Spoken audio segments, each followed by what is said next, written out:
We are a part of this movement too. Transgender and non binary people say they feel excluded from the abortion fight. CNN. Mikoko Garfin still feels the impact of being sexually assaulted by someone he thought he could trust and the top decisions he was forced to make after multiple pregnancy scares. When Roe v. Wade was overturned in June, it was a sad and heavy moment for the 29-year-old transgender man. He was taken back to the first time he took a pregnancy test prior to transitioning. He recalls crying in the passenger seat of the friend's car at 2 a.m., trying to search for a pharmacy that was still open so he could buy a pregnancy test. At the time, Garfin said he felt trapped and didn't know where to turn while navigating the complexities of the pregnancy scar resulting from the traumatic experience. On anxious, Garpin fears the potential of appending his life to care of the baby at a young age. I just wanted to get the pregnancy test and know if I was pregnant at that moment, and just feeling that completely sense of having no control over this really big part of your life, Carpin said. I think when the decision came down, I had the same feeling of not having control over this very momentous and personal thing that myself and the other people who have reproductive abilities are going to go through in the coming months and years.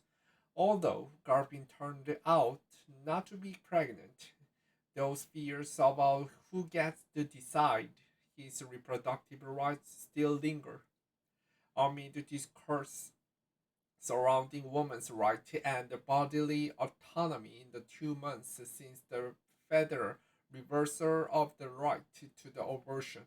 Garpin and other transgender and non-binary advocates say their communities are often excluded from the conversations about abortion care and other forms of reproductive health care. With the reversal, many people across the various states are navigating a series of new and intensified abortion restrictions. Yet, transgender and non binary advocates say the difficulties their communities faced in accessing abortion care are marginalized. Transgender and non-binary people face the unique barriers to abortion and reproductive care related to the transphobia, including being refused medical care, being misgendered by medical providers and staff, and the overall lack of knowledge among healthcare providers about transgender bodies and health, according to a 2021 study published in the journal BMJ Sexual and Reproductive Health. Transgender people experience higher levels of poverty and unemployment relative to cisgender people, according to a study of 2014 data published in the American Journal of Public Health. And these factors have been linked to lower rates of health insurance, according to a 2011 study by the Institute of Medicine. These barriers are further exacerbated for transgender and non binary people of color and low income transgender and non binary individuals, advocates say. Often, there's not the understanding that trans men and that non-binary people are non-binary people, and the needs of both of those categories, and the folks who are capable of a pregnancy are often overlooked, said Michaela Bradford, the interim co-director of programs and policy at the Transgender Law Center. So even before Law v. Wade was overturned, folks were struggling to find the reproductive care that was affirming of their gender identities, struggling to find accessible, affordable, safe reproductive care, particularly folks who are black, disabled, working class, and living in the South.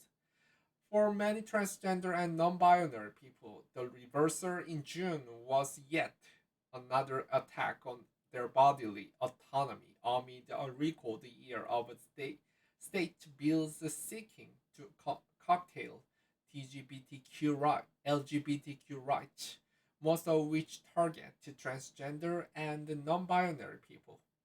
Bradford said as more transgender and non binary people seeking to terminate their pregnancies may need to travel to access abortion services, cost barriers and other difficulties may make these services even more inaccessible. You talk to any transgender person that has to travel across the state. We are doubly prepared for stares, for violence, for looking for all of our escape exit at all times, Redford said.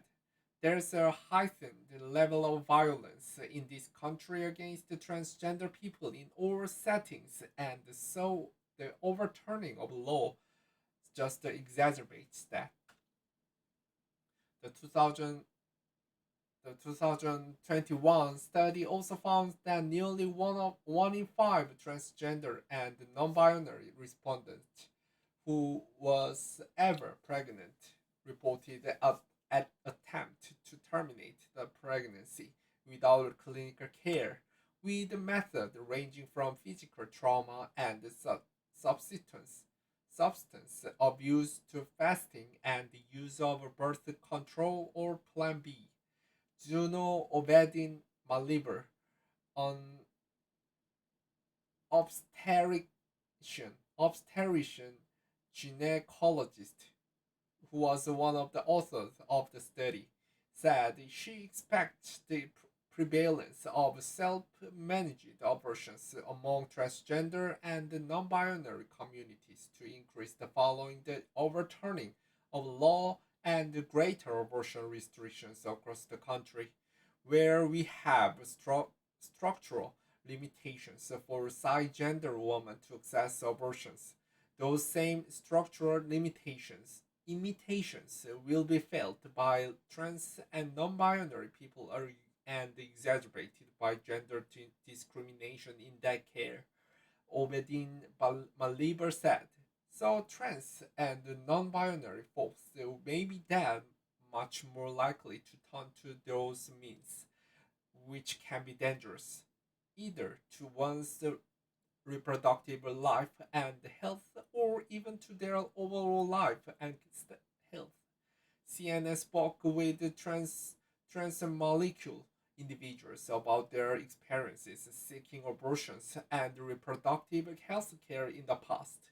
They said it's important to include the experiences of transgender and non binary communities when talking about the fall of Roe v. Wade and its long term ramification. Law students says assessing Plan B gave him control over his life trajectory. Mikoko Galpin, him. Galpin is now a law student at the Temple University Beasley School of Law and the former legal fellow of the National LGBTQ Task Force, a social justice nonprofit that advocates for LGBTQ rights. Following his initial pregnancy scare, Galpin found himself needing to access Plan B. He was scared to go to the pharmacy to buy the contraceptive drug because he feared judgment. He called it his mom calling about the situation, and she was able to buy Plan B for him. Galpin said he sees parallels between his experience assessing Plan B at 19 and beginning his transition at 24. I think the positive side of both experiences is having that control over your body after for a period of time, feeling like you didn't have any control or any ability to change these things, Calvin said. The Supreme Court's reverser could often the doctor for a court to overturn the right to the purchase and use contraception, which includes Plan B. Galpin also sees parallelisms when it comes to attacks on gender affirming care and abortion care. If we are talking about it from the intersectional intersectional pers- perspective of gender affirming care and reproductive justice, we've seen these attacks directed at gender affirming care and more widely just the transgender community dating back to the bathroom bills, he said. These bills are primarily focused on the rhetoric of transgender people either being deemed a danger to themselves or the danger to the other to others people. And I think similarly, the language that used to deny abortion services also sort of relies a little bit on the rhetoric of protecting people from themselves. The transgender healthcare advocates say their abortion was gender affirming. Oliver Hall, they, them.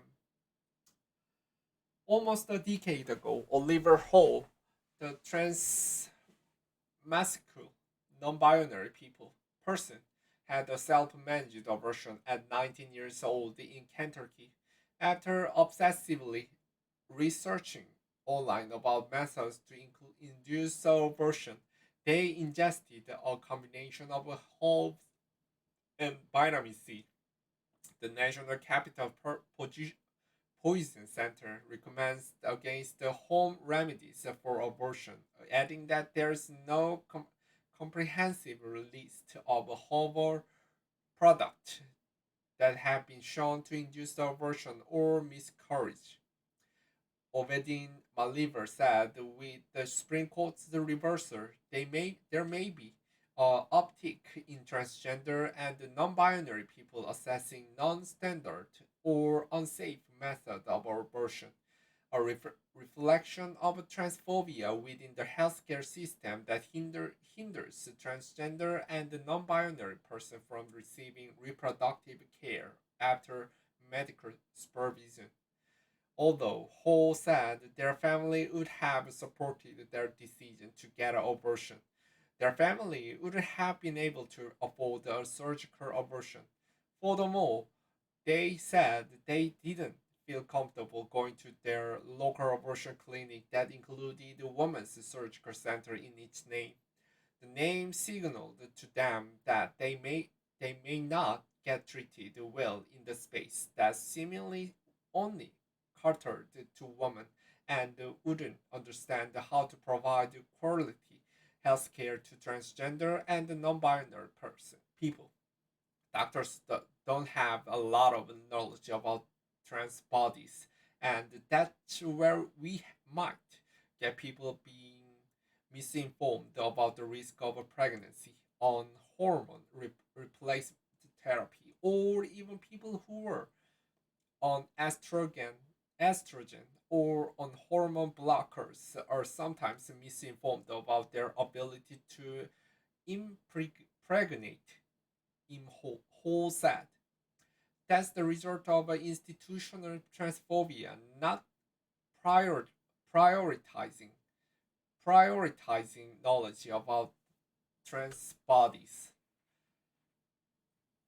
They recall the experience being scary because they were alone throughout the process and feared the potential of complications from the self-managed abortion. They may have spent them to the hospital to navigate the very healthcare system they sought to avoid in the first place. They also said that their abortion was personally a form of gender affirming care in the sense that being pregnant would have caused intense gender dysphoria for them. Today, at 27-year old, Hall said their abortion experience influenced the inspires the work they do as the Trans Health Director of the Kentucky Health Justice Network, an organization that helps transgender and non-binary people access various healthcare services. Who said the organization also has the abortion support fund that provides the funding for producers and the practical support for Kentuckians seeking abortions. A Kentucky State Court of Appeals earlier this month reinstated the state trigger law banning abortion as well as a separate law banning the procedure after lawfully 6 weeks of pregnancy. On a personal level, had I not had the abortion, I definitely would not be in the position that I'm in today, Hall said. I'm not. I would not be as far in life. I would not be able to be doing any of the kinds of advocacy that what I'm doing if I had been forced to birth a child. A reproductive justice community organizer says his abortion allows him to reclaim his power. Kazembe Murphy Jackson, him. In 2001, Kazembe Murphy Jackson, a transgender man, was a junior in college attending Sam Houston State University in Huntsville, Texas, when he was sexually assaulted and became pregnant. At 20 years ago, and at 20 years old, he said he found out he was pregnant about around the 6 weeks mark and lacked the financial and emotional support. He said he traveled 2.5 hours back home to get an abortion, which he accessed at the Planned Parenthood clinic in Austin, Texas. He said he was given abortion medication, which he took at the clinic, and then he went home. Although he said he did not identify as a transgender man at the time of his abortion, he still present, presented in the transmuscular way and wore massacre clothing, which still lead him to fear facing discrimination at the clinic. It wasn't the best time of my life, but I do often say that my abortion saved my life for a number of regions, Jackson said. It was a bad time and I had to carry the pregnancy to term. Black people don't survive a childbirth sometimes, so I don't know if I wouldn't take my life in that way either. While his abortion wasn't necessarily gender affirming, Jackson said it allowed him to begin to get his power back after being assaulted from during a time when he felt like he had no control. He said the ability to make a decision for himself was therapeutic. Jackson said if he was seeking an abortion today, it would be challenging. In Texas, a trigger law banning abortions with a few exceptions took effect Thursday. Now at 42, Jackson lives in Atlanta, working as a community organizer focused on reproductive justice, sharing his abortion story and encouraging other transgender and non-binary people to do the same. In Georgia, there's currently a 6 week abortion ban in effect. I think what trans people are asking for inside of the reproductive justice movement in the bare minimum, Jackson said. Just to recognize that we exist. We are here. We are part of this movement too. We need access to this health care just like everybody else. We are not actually trying to replace anyone or anything, just wanting to be included.